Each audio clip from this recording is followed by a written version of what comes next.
कहानी दो शहरों की है। ग्रोथ और तरक्की के मामले में तो दिल्ली का बीजिंग से मुकाबला है ही, लेकिन एक मुकाबला और है पॉल्यूशन के मामले में। और इस मामले में तो दिल्ली बीजिंग को पीछे छोड़ चुकी है।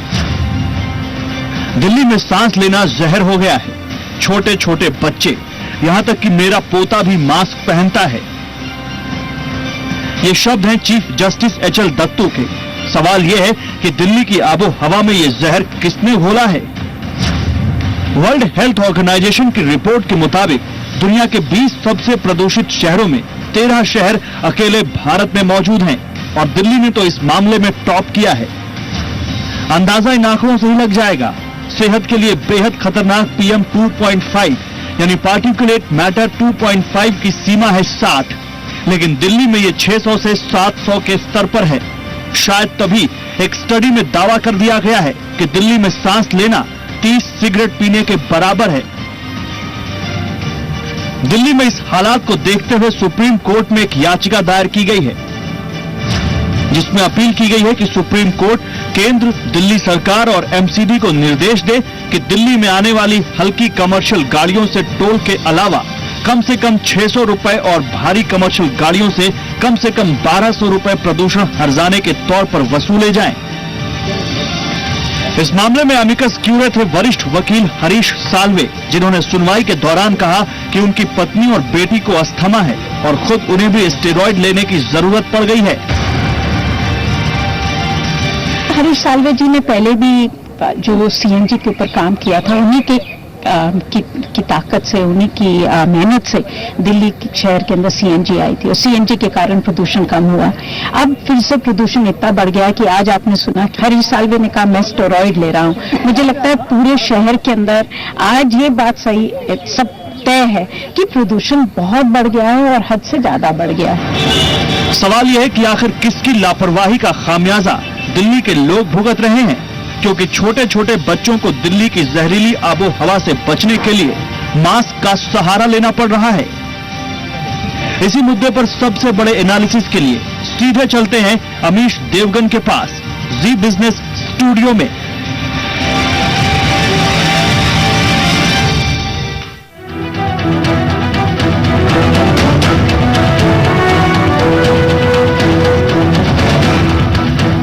नमस्कार, मैं हूं अमीश देवगन और आप देख रहे हैं बिजनेस चैनल का super hit debate show big story big debate. Pollution के चलते दिल्ली में रोजाना 80 लोगों की मौत हो जाती है। ये बात हम नहीं कह रहे, ये आंकड़ा देश की संसद में दिया गया है। दिल्ली में हर 10 में से 4 बच्चों को लंग डिजीज है। आखिर इस हालात के लिए जिम्मेदार कौन है? क्या ये गलती हमारी है? क्या ये गलती सरकार की है? जवाब तलाशना होगा, क्योंकि सवाल सिर्फ आज का नहीं है, सवाल आने वाली जनरेशंस का है। इसी मुद्दे पर आज यही है हमारी big story big debate. Delhi में दम घुटता है, बिग स्टोरी टुनाइट। और मेरे साथ ग्रैंड पैनल है इस पर डिबेट करने के लिए। आरपी सिंह है, national secretary Bharatiya Janata party के, राजनी नायक हैं, स्पोक्स पर्सन कांग्रेस पार्टी की।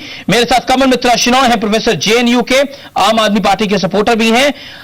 अन्मिता रॉय चौधरी है, executive director research and advocacy, head of air pollution campaign CSC की। मेरे साथ अदनीश पॉल है, जो कि सीनियर एनवायरमेंटलिस्ट है। मेरे साथ एमएल लाहौटी है, सीनियर एडवोकेट एनवायरमेंट लॉ के। मेरे साथ सुधींद्र शर्मा है, सीनियर एनवायरमेंटलिस्ट। तो एक बड़ा ग्रैंड पैनल है इस डिबेट के अंदर। और मैं सबसे पहले डिबेट की शुरुआत करता हूं एडवोकेट साहब से ही, लाहौटी साहब से ही। लाहौटी साहब, परिस्थिति को हमने देखा है, और क्या आपको लगता है लाहौटी साहब से संपर्क हमारा इस समय नहीं जुड़ पाया है, लेकिन मैं राजनी नायक आप ही से शुरू करता हूं। ये सिर्फ पॉलिटिकल मसला नहीं है, ये एनवायरमेंट का मसला है, लोगों की जान से जुड़ा हुआ मसला है। What is your take as a citizen of Delhi?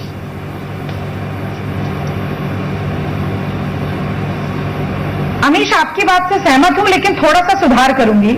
ये लोगों का मसला भी है, लेकिन इस मसले का समाधान जो है वो पॉलिटिकल विल, राजनीतिक इच्छा शक्ति, पॉलिटिकल विजन, राजनीतिक दूरदृष्टि पर बहुत निर्भर करता है।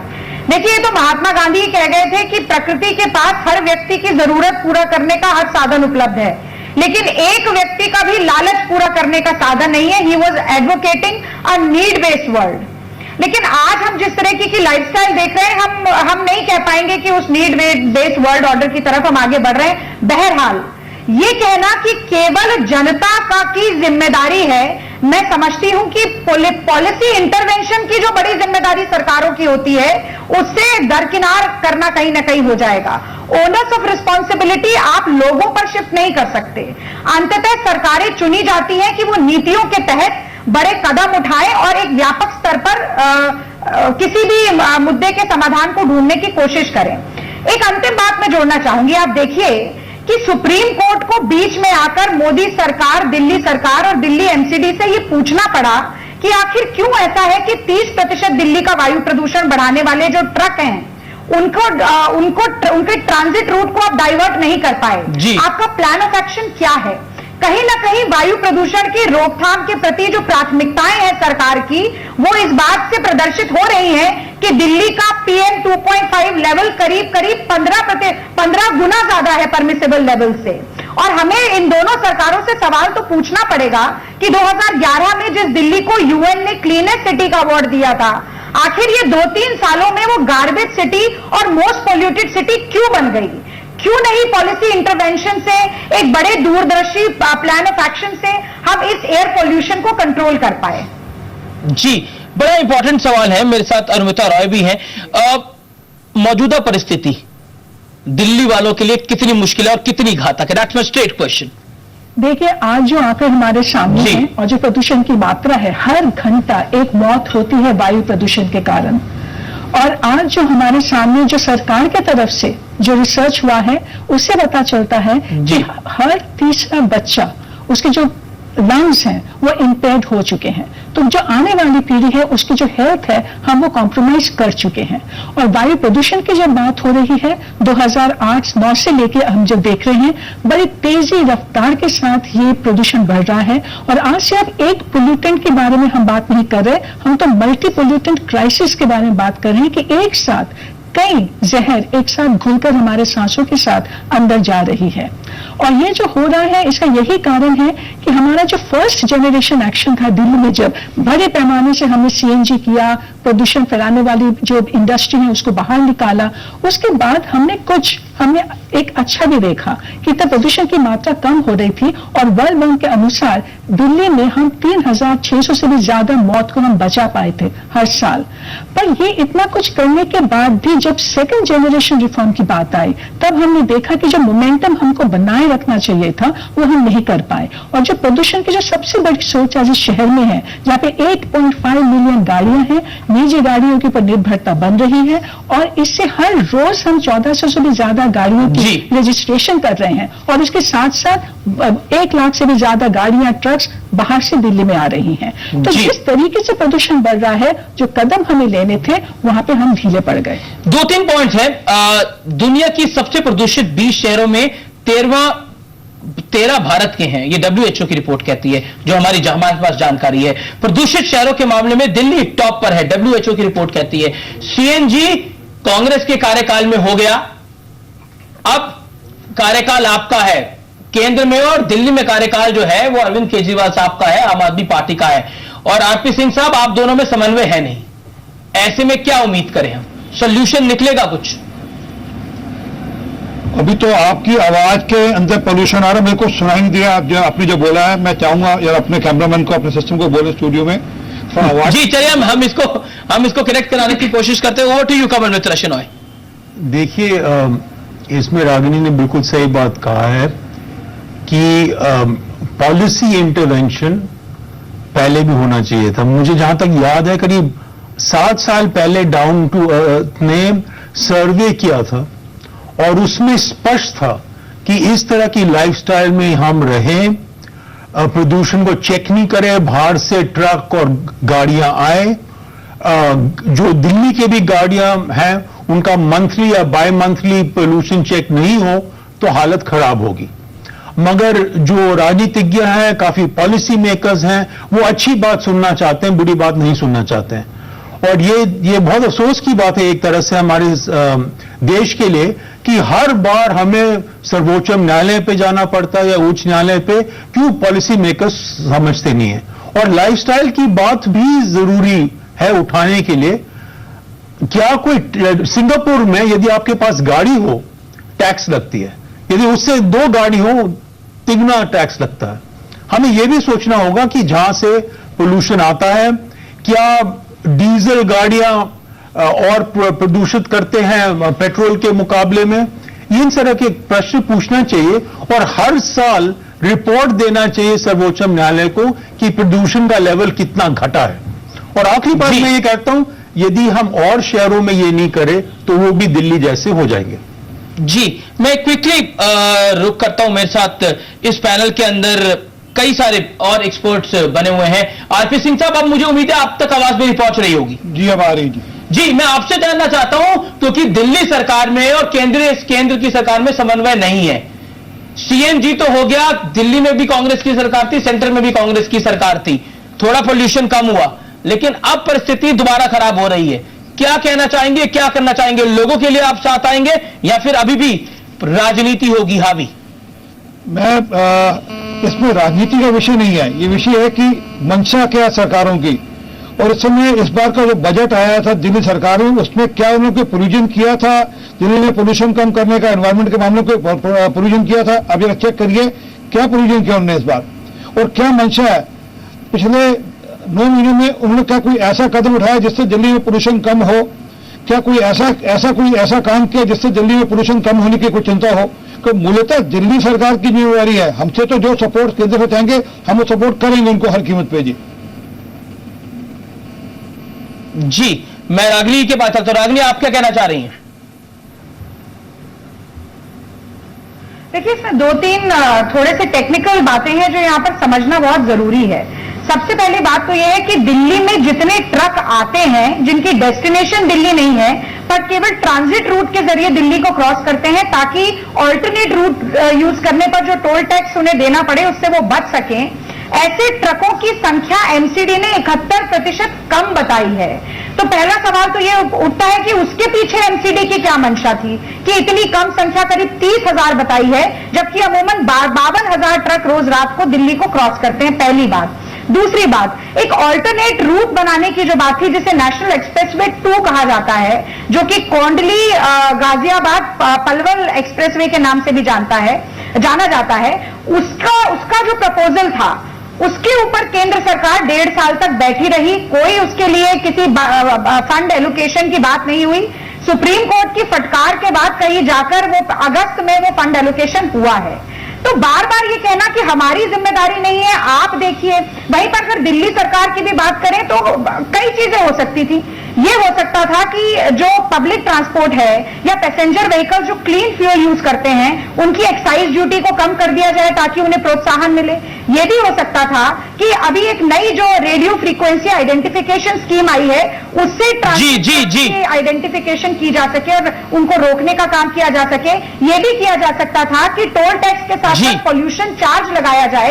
लेकिन समस्या यह है कि केंद्र और दिल्ली पहले लड़ाई तो कर लें, उसके बाद जवाब आरपी सिंह, केंद्र और दिल्ली पहले लड़ाई कर लें, लोगों की बात बाद में आएगी। लोग पोल्यूशन से नुकसान उनको पहुंचता रहे, कोई फर्क नहीं पड़ता। राजनी, ऐसा टाइम भी था जब केंद्र में हमारी सरकार थी, दिल्ली में आपकी सरकार, तब क्यों नहीं हुई बात मंशा की है। वापस मैं कह रहा हूं, आज दिल्ली सरकार की मंशा वैसी नहीं है। और जहां तक आप कह रहे हैं अगस्त में आया, उसका प्रोविजन किया तभी आया अगस्त में। ये नहीं कि सुप्रीम कोर्ट की फटकार से आया। रागनी, बात यह है कि सुप्रीम कोर्ट की फटकार से क्यों नहीं आया, वो मंशा थी तो आया वो, और वो होने के रास्ते में है। मैं एक बात जो आपने कही मैं उसी को आगे बढ़ा रहा हूं कि दिल्ली के अंदर इलेक्ट्रिकल कार्स की प्रोविजन क्यों नहीं करती दिल्ली सरकार। दिल्ली के अंदर आज एक कंपनी इलेक्ट्रिकल कार बनाती है, उसके ऊपर जितना एक्साइज, जितना लोकल टैक्स देना पड़ता है, उसकी चिंता दिल्ली सरकार क्यों नहीं करती। जब तक हम ये तय नहीं करेंगे, अगर हमारी सरकार दिल्ली में होती तो मैं तय करता कि दिल्ली के अंदर जो भी व्यक्ति इलेक्ट्रिकल कार लेगा उसको 5 साल तक बिना ब्याज के ऋण देंगे हम लोग, ताकि हर व्यक्ति इलेक्ट्रिकल कार में शिफ्ट कर सके। और ये कोई बड़ी बात नहीं है दिल्ली सरकार के लिए करने के लिए। जवाब रागिनी। नहीं, इसका जवाब तो मुझे लगता है चिनॉय जी देंगे, क्योंकि वो दिल्ली सरकार से पूछ रहे हैं। दिल्ली सरकार की नुमाइंदगी तो मैं नहीं कर सकती, लेकिन जो बेसिक पॉइंट है वो यही है कि उंगली हमेशा दूसरे की तरफ रहेगी। जो केंद्र सरकार कर सकती थी वो उन्होंने किया नहीं, पर दिल्ली सरकार जो नहीं कर सकती थी उसको गिनाएंगे। अभी हमने देखा कि दिल्ली सरकार 22 अक्टूबर को चाहती थी कि कार मैं कहकर आपको और दिन रागनी जो जरूरी है आपके लिए जानना, it is important for you to listen it. बंद शुरू हो गया है जी।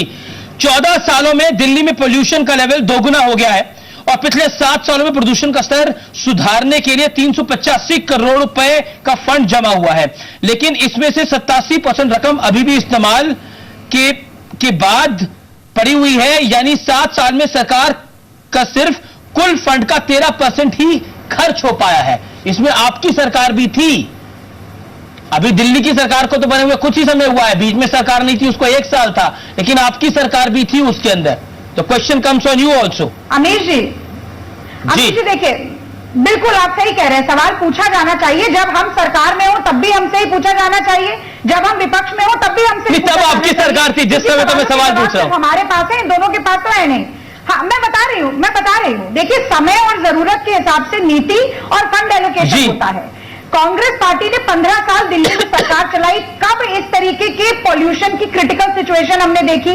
दिल्ली में आप खुद कह रहे हैं कि सीएनजी ट्रांसफॉर्मेशन जो हुआ उसकी हर आदमी तारीफ करता है। वो आपके कारण से नहीं हुआ, वो सुप्रीम कोर्ट के आदेश से हुआ था। 2%। चलिए मत, हाँ ठीक है, वो सुप्रीम कोर्ट के आदेश से हुआ था, आपकी मंशा से करने की गलती हुई। और आपने तो सीएनजी के दाम लगातार बढ़ाए दिल्ली के अंदर।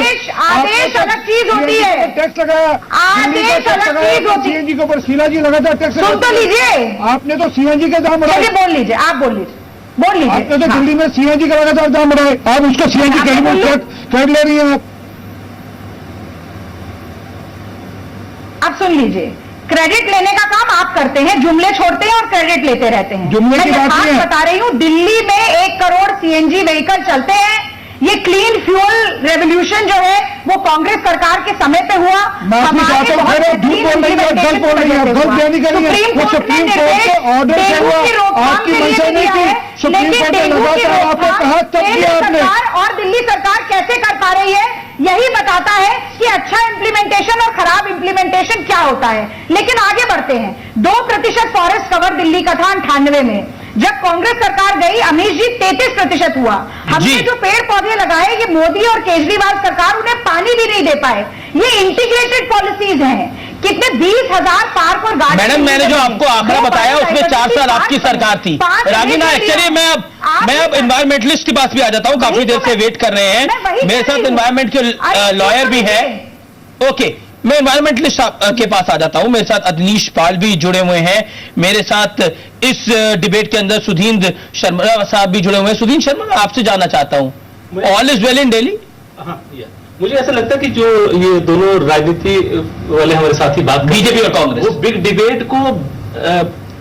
डिबेट को कहीं खराब ना कर दें। जो हम बात करने वाले, जो भी इतना अहम मुद्दा आपने उठाया, सुप्रीम कोर्ट ने अगर आज ये बात कही है जी, तो इसका मतलब है कि एक डेमोक्रेटिक सेटअप में जुडिशरी एक सवाल कर रही है। इसका मतलब है एग्जीक्यूटिव और लेजिस्लेटिव दोनों पे प्रश्न उठता है। जी बिल्कुल, और ये उठना चाहिए। अगर ट्रकों की बात करते हैं तो सन 2002 में सुप्रीम कोर्ट ने जनवरी 15 से कहा था कि जनवरी 15 2002 से ट्रकों का बाहर से आना बंद होना चाहिए दिल्ली में। 2002 में कहा था।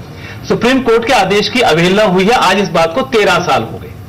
उस वक्त सरकारें बदली हैं इस बीच में। सवाल यह नहीं है, सवाल यह कि सुप्रीम कोर्ट अगर इस बात को खड़ा करता है तो सवाल एग्जीक्यूटिव और उस पे लेजिस्लेटिव दोनों पे उठता है। और एग्जीक्यूटिव की समस्या यह है कि अगर आप पोल्यूशन कंट्रोल कमेटी की रिपोर्ट देखें दिल्ली की, तो उन्होंने अपने हाथ खड़े कर दिए हैं कि हम इन ट्रकों को यहां से बाहर नहीं निकाल सकते और ये पोल्यूशन चलता रहेगा, क्योंकि बाहर के स्टैंडर्ड्स पोल्यूशन के अलग हैं, दिल्ली के अलग हैं। तो इसमें दूसरे राज्यों के साथ भी तालमेल, ट्रकों के लिए वाया मीडिया निकालना, ये सब बातें हैं जिन पे चर्चा हुई। 13 साल बीत गए इस बात को, और सुप्रीम कोर्ट आज फिर वो बात करती है। उनकी अपनी ही आदेश की अवहेलना है, तो ये बहुत बड़ा सीरियस मसला हो जाता है मेरे ख्याल में देश के लिए। जी, मैं सीधा रुक करता हूं। मेरे साथ इस डिबेट के अंदर एक और एनवायरमेंटलिस्ट जुड़े हुए हैं, अदनीश पाल। अदनीश पाल, आपका व्यू पॉइंट क्या है? Quick reaction from you. हाँ जी, ऐसे मेरा सही नाम मैं बता दूं, मेरा नाम अनादीश पाल है जी। अच्छा, अनादीश पाल, आई एम सॉरी सर। राजनीतिक पार्टियों का और जनता का सवाल है। हाँ जी, थैंक यू। जहां तक जनता का और राजनीतिक पार्टियों का सवाल है, मेरे ख्याल से हम सभी दोषी हैं। और मैं ये आपको याद दिलाना चाहूंगा कि मुगल जमाने में दिल्ली दूरस्थ का जुमला था। मुगल बादशाह ने कहा कि दिल्ली दूरस्थ जब होगा तब देखा जाएगा, और शायद हम उसी दौर से दोबारा गुजर रहे हैं। सब लोग जो है पासिंग द बक करते जाते हैं, और एक वक्त जल्दी आएगा जब दिल्ली डूब जाएगी, दिल्ली राजधानी नहीं रहेगी और दिल्ली की जगह कोई और राजधानी बन जाएगी। जैसा आपने बर्मा में हाल में देखा, बर्मा में रंगून से राजधानी किसी और नए शहर में उन्होंने बना दी। दिल्ली का हाल भी ऐसे होने वाला है। दिल्ली राजधानी थी, फिर हट के कलकत्ते चली गई, अंग्रेजों ने कलकत्ते को बर्बाद किया, झगड़ा हुआ, फिर वो दिल्ली में आए और दिल्ली छोड़ के चले गए। अगर हम दिल्ली को अब नहीं संभालेंगे तो मेरे ख्याल से बहुत देर हो जाएगी। और मैं तो देखिए दिल्ली में पैदा हुआ हूं, दिल्ली में ही मरूंगा। हमारे चीफ जस्टिस जी महामहिम दत्तू साहब रिटायर हो जाएंगे, शायद वो कहीं और जाके बसने की उनके पास ताकत है, पैसे हैं। मेरे पास तो वो सब कुछ है नहीं। मैंने कई बार कोशिश की है कि मैं दिल्ली छोड़कर चला जाऊं। मिर्जा गालिब की तरह मैं दिल्ली छोड़ के जा भी नहीं पाता, क्योंकि दिल्ली वालों का आपको पता है, दिल्ली वालों की जो दिक्कत है कि वो दिल्ली में रह जाते हैं तो रह ही जाते हैं। तो मेरे ख्याल से ये बहुत जरूरी है कि हर एक की मनोवृत्ति और खासतौर से इंडिविजुअल की मनोवृत्ति पे ध्यान दिया जाए। मैं इसमें ये बताना चाहूंगा कि अर्थशास्त्र में कहा जाता है फ्री राइडर प्रॉब्लम। आपका चैनल तो अर्थशास्त्र के साथ जुड़ा हुआ है। फ्री राइडर प्रॉब्लम की स्थिति हमारी है, ऑक्सीजन गैस जो हमारे ट्रक और जो गाड़ियां ले रही हैं उसका दाम वो नहीं देते। अब आप खाली मैं आपको मिसाल देता हूं, अगर ऑक्सीजन जो है वो टैंकों में लगा करके और ट्रक चलाने पड़े या गाड़ियां चलानी पड़े दिल्ली में, तो कोई भी ट्रक वाला या कोई गाड़ी वाला या गाड़ी नहीं चलाएगा। यहाँ साफ बात है कि सरकार लोगों से पैसा वसूल नहीं कर रही। बस मैं ये कहना चाहता हूँ कि इसमें सबको ध्यान देना है और सरकार को सख्त कदम उठाना है। एक बात मैं कहना चाहूंगा जी, मैं आपके पास वापस आता हूँ, अपनी पूरी बात कहिएगा जब ये सत्ता में आए। हाँ, मैं पूरी बात, हाँ, मुझे दोबारा मौका दीजिएगा। ठीक है, धन्यवाद जी। मेरे साथ एमएल लाहौटी साहब भी हैं जो कि सीनियर एडवोकेट है एनवायरमेंट लॉ के। लाहौटी साहब, एक सवाल जो कि बहुत इंपॉर्टेंट है। 1998 में सुप्रीम कोर्ट के ने निर्देश दिया था कि दिल्ली में अप्रैल 2001 तक पब्लिक ट्रांसपोर्ट को सीएनजी पर कन्वर्ट किया जाए। यानी ये समस्या नई नहीं है, लेकिन क्या ये माना जाए कि सरकारें इसे लेकर प्रोएक्टिव नहीं रही हैं? What is your view point on this? देखिए, मेरे को बहुत आश्चर्य हो रहा है आपके यहाँ जो डिबेट चली उसको सुनकर। सिर्फ ये तू मैं है। बीजेपी, कांग्रेस, आम आदमी, ये लोग चाहते क्या है? ये सिर्फ अपनी वोट बैंक की पॉलिसी कर रहे हैं। दिल्ली की हालत जो एक राजधानी है पूरे देश की जी, उसके बारे में कोई ग्राउंड लेवल पर नहीं सोच रहा है। हम लोग जो दिल्ली में 50 साल से रहते हैं, हमें मालूम है कि ये जो पोल्यूशन है या प्रदूषण है कहां से आ रहा है। नंबर 1, जो सड़क के ऊपर जो डस्ट पड़ी रहती है और हजारों लाखों कारें चलती है, एक उनका डस्ट है। दूसरा, बाकी जो भी ये ट्रकों की बात हुई या सीएनजी की बात हो रही है या इलेक्ट्रिकल कार की बात हो रही है, दूसरा कारण वो है। और आप मार्क करें, किसी राजनीतिक ने कभी भी ग्राउंड लेवल पर ये न सोचा है जी। जैसे गंगा को सफाई की बात चल रही है, हजारों करोड़ पब्लिक के रुपए जो हैं वो गंगा में डुबो दिए गए, वही दिल्ली की हालत है। हर बार सुप्रीम कोर्ट को इंटरफियर करना पड़ा है। मैं सुप्रीम कोर्ट का एडवोकेट हूं, मैं ये प्रश्न पूछता हूं, ये जितने भी राजनीतिज्ञ बैठे हैं, ये काम आपका है या सुप्रीम कोर्ट का है? आपको फटकार सुप्रीम कोर्ट क्यों लगा रही है? उसके बाद भी आप सोए पड़े बीजेपी, कांग्रेस, आप आदमी, शर्म नहीं आती आप लोगों को ये कहते हुए? आपको चैलेंज के रूप में लेना चाहिए कि हां, हम दिल्ली में साल भर के अंदर पूरी जो प्रदूषण है उसकी इतनी कमी करेंगे। ये स्टेप है, 24 घंटे में हम प्रारंभ करेंगे। कोई नहीं कर रहा है, कांग्रेस वाले कर रहे, बीजेपी ने कर दिया, बीजेपी कर रहे, आम आदमी ने कर दिया। मैं सुप्रीम कोर्ट में इन केसेस में अपीयर हुआ हूं। जजेस को कितना दुख होता है और जजेस क्या कर सकते हैं? सुप्रीम कोर्ट आदेश दे सकता है, आदेश का पालन करना जरूरी है। जब सीएनजी की बात हुई थी और बसेस के बारे में सुप्रीम कोर्ट ने बोला था, तो पॉलिटिशियन ने यहां तक कह दिया था हम सुप्रीम कोर्ट का घेराव कर देंगे, दिल्ली के अंदर बसेस, डीजल वाली बसेस कैसे बंद होगी? सुप्रीम कोर्ट में उस वक्त इतनी हिम्मत थी कहने की कि आप सुप्रीम कोर्ट का घेराव तो करके देखिए, हम गवर्नमेंट को डिसमिस कर देंगे, जो गवर्नमेंट सुप्रीम कोर्ट की भी रक्षा नहीं कर सकती। आज वही परिस्थिति आ गई है, सुप्रीम कोर्ट की फटकार हुई है। हरीश साल्वे ने बिल्कुल स्पष्ट रूप से कोर्ट को कहा है कि सर्वोच्च न्यायालय है, you rise to the occasion and you give this command or the जी direction to this तो कुल मिलाकर दिल्ली सफर कर रही है, ये बड़ी बात है। दिल्ली वासियों को नुकसान हो रहा है और दिल्ली की जनता सफर कर रही है। ये लोग कुछ नहीं सोच रहे हैं जी, और राजनीति अपने तर्ज पर चल रही है फाइल करने की, ये कहते हुए जी बिल्कुल वैलिड बात है आपकी। कितने लोगों को दिक्कतें आ रही हैं और दिल्ली के पोल्यूशन की वजह से सिस्टम कितना खराब हो रहा है, ये भी एक बड़ा सवाल है। लोगों की हेल्थ का सिस्टम खराब हो रहा है, वो भी एक बड़ा सवाल है। मैं थोड़ा सा ब्रेक लेता हूं यहां पर, ब्रेक के बाद लौट के वापस आते हैं और बात करेंगे कि आखिरकार केंद्र सरकार, दिल्ली सरकार एक साथ क्यों नहीं आ सकती, यानी सरकार और विपक्ष भी क्यों नहीं एक साथ आ सकता लोगों की भलाई के लिए। क्या this is the need of the hour for Delhi? क्या बीजेपी और आम आदमी पार्टी को आपस की दुश्मनी भुलाकर, राजनीतिक दुश्मनी भुलाकर जनता के लिए एक होना होगा? यह बड़ा सवाल है। मैं एक ब्रेक लेता हूं, ब्रेक के बाद तुरंत वापस लौटते हैं। बिजनेस चैनल की सबसे powerful debate, big story big debate जारी है।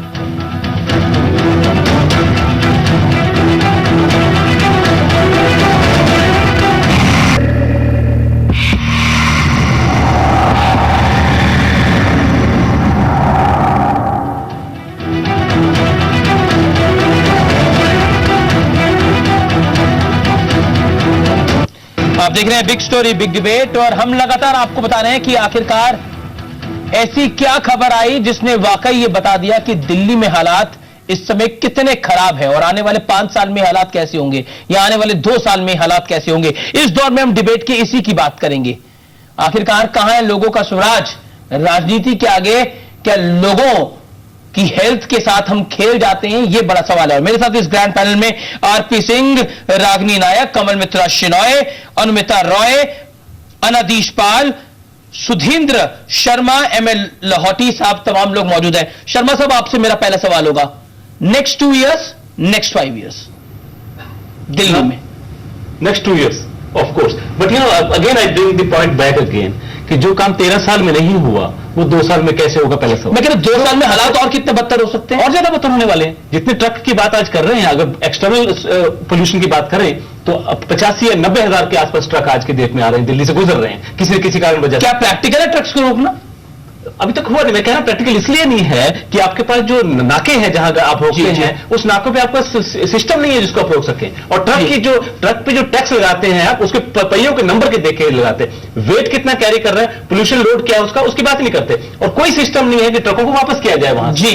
तो ये सबसे बड़ी समस्या रह जाती है और उसका समाधान 2 साल में होगा कि नहीं, ये मुझे लग नहीं रहा। अनुमिता रॉय जी, नेक्स्ट 2 साल आपको कैसे दिखते हैं और ट्रकों को रोकना कितनी बड़ी मुश्किल है किसी भी सरकार के लिए, चाहे बीजेपी हो, चाहे कांग्रेस हो, चाहे वो आम आदमी पार्टी हो? अगर हम करना चाहते हैं, सिस्टम पे सवाल है जो मिस्टर शर्मा ने बोला। देखिए, अगर हम करना चाहते हैं तो हम कर सकते हैं। ये प्रदूषण कम करने वाली जो बात आज हो रही है, इसे साफ नजर आता है कि ऐसा नहीं है कि दिल्ली शहर में हम कुछ अपने विंग्स नहीं दिखा पाए हैं। ऐसा है कि जो कॉन्फिडेंस तो देता है हमें कि अगर हम कुछ करने की कोशिश करते हैं तो वो अगर वो सार्थक होता है तो वो जो सक्सेस जो है वो हमें कॉन्फिडेंस देता है। अगर हम सीएनजी कर पाए, अगर हम पोल्यूटिंग इंडस्ट्री को बाहर निकाल पाए, तो ये ऐसा नहीं है कि हम ये जो बड़े चुनौती जो आज हमारे सामने है ये हम नहीं कर पाएंगे। जो सॉल्यूशंस हैं, अगर हम उस पर गौर करें, जो पॉलिटिकल सॉल्यूशंस है, पॉलिटिकल जो सपोर्ट हमें चाहिए सॉल्यूशंस के लिए, अगर ये हम बना पाते हैं और पब्लिक सपोर्ट बना पाते हैं तो ये जो सारे सॉल्यूशंस के बारे में जो बात हो रही है ये हम कम कर पाएंगे। अब ये जो ट्रक वाली बात है, हाँ, जो सॉल्यूशंस हमारे सामने हैं, एक्सप्रेस वे अगर हम चाहते हैं 2018 तक बन जाएगा, पर उसके पहले कुछ और भी कदम हम ले सकते हैं। जैसे ये जो पोल्यूशन चार्ज के बारे में जो बात हो रही है कि अगर हम इसको हम इम्प्लीमेंट करें तो जो ऑल्टरनेटिव रूट्स जो आज अवेलेबल हैं ट्रक्स वो ले सकते हैं, और उसके साथ साथ और भी कई कदम हम ले सकते हैं। जो बस सबसे बड़ी बात जो आज ये है कि प्रदूषण की मात्रा यहाँ पे क्यों बढ़ रही है और जो निजी गाड़ियों की निर्भरता की जो बात आज हो रही है, ये हमेशा हमें ध्यान पे रखना होगा कि ऐसा क्यों है कि आज निजी गाड़ियां जो सिर्फ 14% डेली ट्रैवल डिमांड को मीट करती है, पर जो मेजॉरिटी है, जो वोट बैंक है, वो तो पब्लिक ट्रांसपोर्ट इस्तेमाल कर रहे हैं, वो पैदल यात्री हैं, वो साइकिल यात्री हैं। पर जब ट्रांसपोर्ट में जो इन्वेस्टमेंट होता है तब 80% इन्वेस्टमेंट वो 14% लोगों के लिए जाता है। तो ये आम आदमी की जो बात है, जो जहाँ पे जो सस्टेनेबल ट्रांसपोर्टेशन है, वहां पर जो इन्वेस्टमेंट जो आज हमें करना होगा, जितना जल्द हो सके अगर वो हम करते हैं तो जो सोल्यूशन की बात आज हो रही है तो नेक्स्ट 2 years to 5 years हम कम कर पाएंगे। जी, मैं सीधा रुख करता हूं। मेरे साथ इस डिबेट के अंदर आरपी सिंह और रागिनी नायक काफी देर से बने हुए हैं। मैं आपसे जानना चाहता हूं रागिनी नायक, आपका क्या प्लान है दिल्ली को बचाने का? अब आप ये मत बोलिएगा हम विपक्ष में हम कर क्या सकते हैं।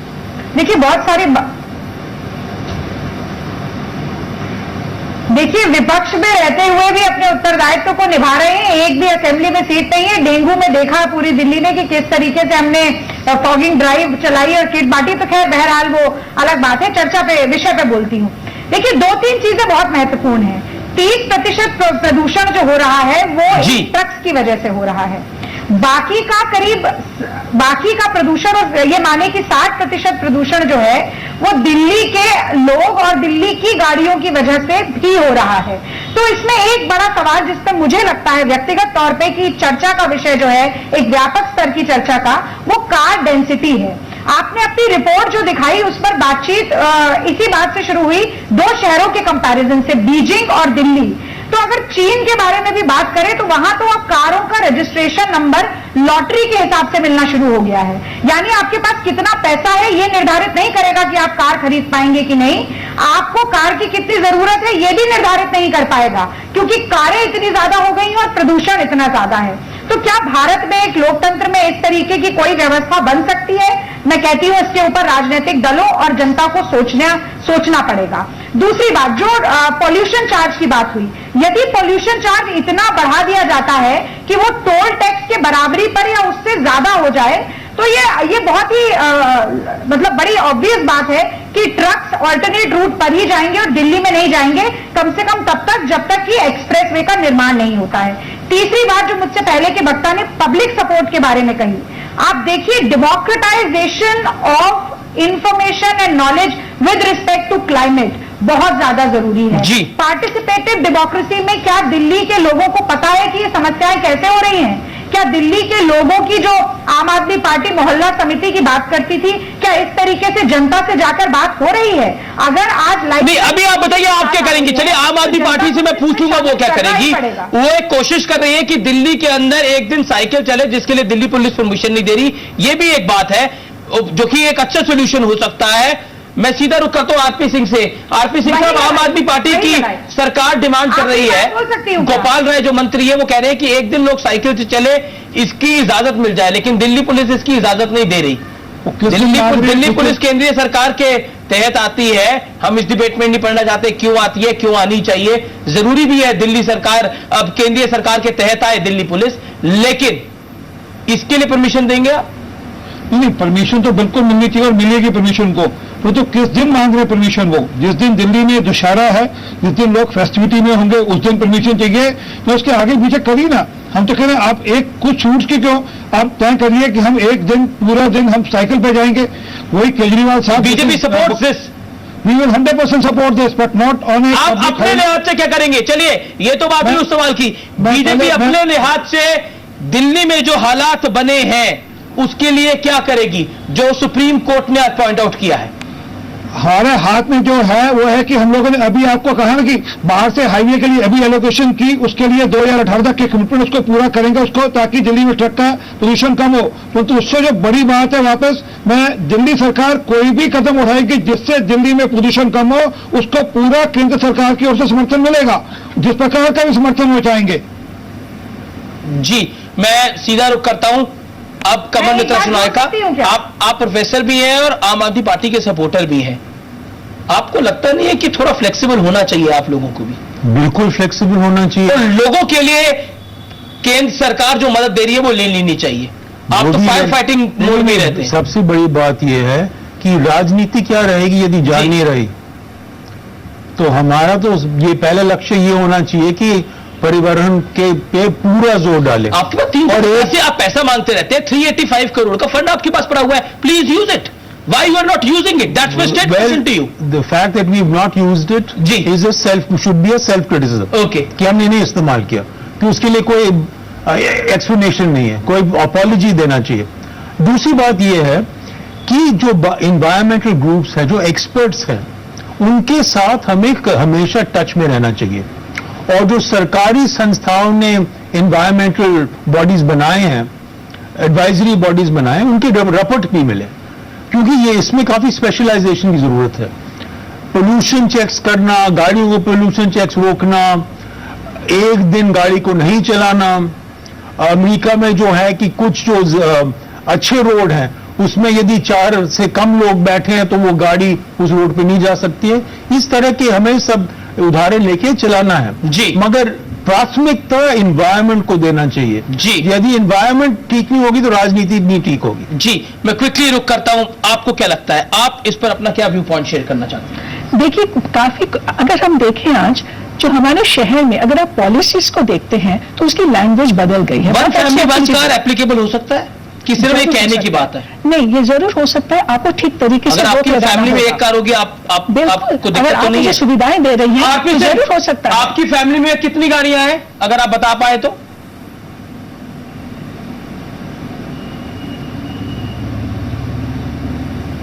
साइकिल के आरपी सिंह। पूछ लीजिए। मेरे पास 2 गाड़ियां हैं जी, मेरे परिवार के पास 2 गाड़ियां हैं। मेरे 2 बच्चे हैं, दोनों काम पे जाते हैं और एक गाड़ी शेयर करता है, एक क्योंकि बगल में कोर्ट जाना होता है उससे गाड़ी share. One family one car आपको लगता है पॉसिबल है, फीजिबल है? मैं ये अपने एज ए जर्नलिस्ट अपने से भी सवाल पूछ रहा हूं। Don't think I am asking you only sir. ये पॉसिबल है क्या? मुश्किल नहीं होगा हमारे लिए? पब्लिक ट्रांसपोर्ट के हालात इतने अच्छे नहीं है हमारे देश के अंदर। ये फीजिबल तब होगा जब दिल्ली में पब्लिक ट्रांसपोर्ट और अच्छी की जाएगी, दिल्ली में यातायात के साधन और अच्छे किए जाएंगे।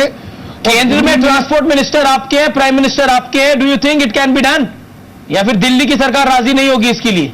नहीं, दिल्ली की सरकार, दिल्ली के बारे में दिल्ली की सरकार को चिंता करनी है, उनको इसके ऊपर सोल्यूशन लाने हैं। हमको तो सपोर्ट करना, हम पूरा, मैं वापस कह रहा हूं आपके माध्यम से खुला हम कह रहा हूं कि हम पूरा सपोर्ट करेंगे। दिल्ली की सरकार दिल्ली में पोल्यूशन कम करने के लिए जो कदम उठाएगी, और बेशक दिल्ली में पेड़ पौधे लगाने से लेकर दिल्ली में व्हीकल पोल्यूशन कम करने के लिए जो कदम उठाए उस पर मैं तो अभी कहा, दिल्ली के अंदर चाहे दिल्ली सरकार क्यों नहीं करती जी, दिल्ली में इलेक्ट्रिकल कार्स को प्रमोट करे। बोले जो पुरानी गाड़ी है उसका आप नंबर प्लेट ले जाइए, इलेक्ट्रिकल कार ले जाइए और 5 साल तक हम आपसे इस पर आप अपने आप दिल्ली में लोग इलेक्ट्रिकल कार में शिफ्ट करेंगे, क्यों नहीं करेंगे? अनादेश पाल, क्या कहना चाहते हैं आप? हाँ, मैं कहना चाहता हूं कि ये तो लग रहा है दिल्ली में लखनऊ की संस्कृति आ गई है। पहले आप करिए। दोनों पार्टियां एक दूसरे को, तीनों पार्टियां कहती हैं भाई आप करिए। मैं कहना चाहूंगा, मैंने 15 फरवरी को जैसे केजरीवाल जी सरकार में आए, मैंने एक पिटीशन शुरू किया था change.org पे, और उस पर मैंने जो है कई लोगों को इकट्ठा किया, करीब 200-300 लोगों ने साइन किया। उसमें यही था कि cap the number of vehicles इन दिल्ली, किसी तरह से जो है आप नंबर को रोकिए। और उसमें टका सा जवाब, जैसे कमल मित्र जी अभी कह रहे हैं कि हमें करना चाहिए, हमें विचार करना चाहिए। केजरीवाल जी को मैंने स्पैमर की तरह से करीब 50 ईमेल किए होंगे उनके इन्फो वाली ईमेल पे, उनसे कभी जवाब नहीं आया। मारुति उद्योग के जो वाइस प्रेसिडेंट है ट्रेड यूनियन के, उन्होंने साइन किया था उस पिटीशन को कि गाड़ियों की संख्या को कम करो, मारुति उद्योग का नुकसान हो रहा था। कभी केजरीवाल ने जवाब नहीं दिया।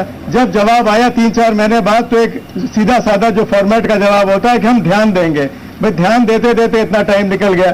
मेरे ख्याल से तो लखनऊ वालों को दिल्ली वाले मात कर रहे हैं, और इसी तरह से लखनऊ में जैसे शतरंज के खिलाड़ी में हुआ था, लखनऊ बर्बाद हो गया था, दिल्ली भी बर्बाद हो जाएगा। जी, क्या कहना चाहते हैं आप मिस्टर शर्मा? मुझे लगता है जो बातचीत चल रही है वो कहीं इधर उधर भटक गई है, हम लोग पूरे विषय से भटक गए। सवाल यहाँ ये है कि विषय पे अक्सर बार बार ये बात ना कहें कि दिल्ली की जिम्मेदारी जो है दिल्ली सरकार की है। केंद्र सरकार और प्रधानमंत्री जी की जिम्मेदारी जितनी राजस्थान की है उतनी बिहार की भी है, जितनी पंजाब की है उतनी हिमाचल की भी है। पॉइंट क्या मैडम? तो आप बार बार ये कहना कि एक तरफ तो संघीय ढांचे की मजबूती की बात करते हैं, दूसरी तरफ कहते हैं कि जहां पर विरोधी पार्टी की सरकार है वो हमारी जिम्मेदारी नहीं, ये रुख हटाना पड़ेगा। ये संघीय ढांचे की मजबूती के लिए कह रहा हूं मैं। कांग्रेस पार्टी की तरफ से आश्वासन देना चाहती हूं। अरे सुन लीजिए ना, बीच में क्यों बोलते हैं? लाहौटी जी का रुख राजनेताओं की तरफ बहुत ही सिनिकल है और मुझे लगता है कि उनको डिसइल्यूजनमेंट भी है। तो कांग्रेस पार्टी की तरफ से तो मैं ये विश्वास दिलाना चाहती हूं कि यदि सारे दल मिलकर एक कॉमन मिनिमम प्रोग्राम बनाना चाहेंगे कुछ ऐसे मुद्दों पर जिन पर राजनीतिकरण नहीं होना चाहिए, जिनमें सभी दलों को एक साथ कंधे से कंधा मिलाकर जनता की भलाई के लिए, शहर और देश की भलाई के लिए काम करना है, तो कांग्रेस पार्टी उसमें सबसे ज्यादा आगे है। संवेदनशील मुद्दों का राजनीतिकरण बिल्कुल नहीं करेगी। इसमें मैं एक बात और जोड़ना चाहूंगा, पर्यावरण भी शामिल है। आम आदमी पार्टी की केजरीवाल साहब अगले 20 साल की दिल्ली की एनवायरमेंट से रिलेटेड पॉलिसी बनाए, उसमें बाकी लोगों को इन्वॉल्व करके बनाए। लाहौटी साहब से भी जवाब ले लेते हैं। लाहौटी साहब पर कमेंट करा है, लोगों को करें और एक 20 साल की अगली क्या पॉलिसी की तरह करें। Mister Lahoti, you are cynical towards leaders, political leaders. Hold on, comment with Ashuna. Mister Lahoti, Well, I am criticizing those people who deserves criticism.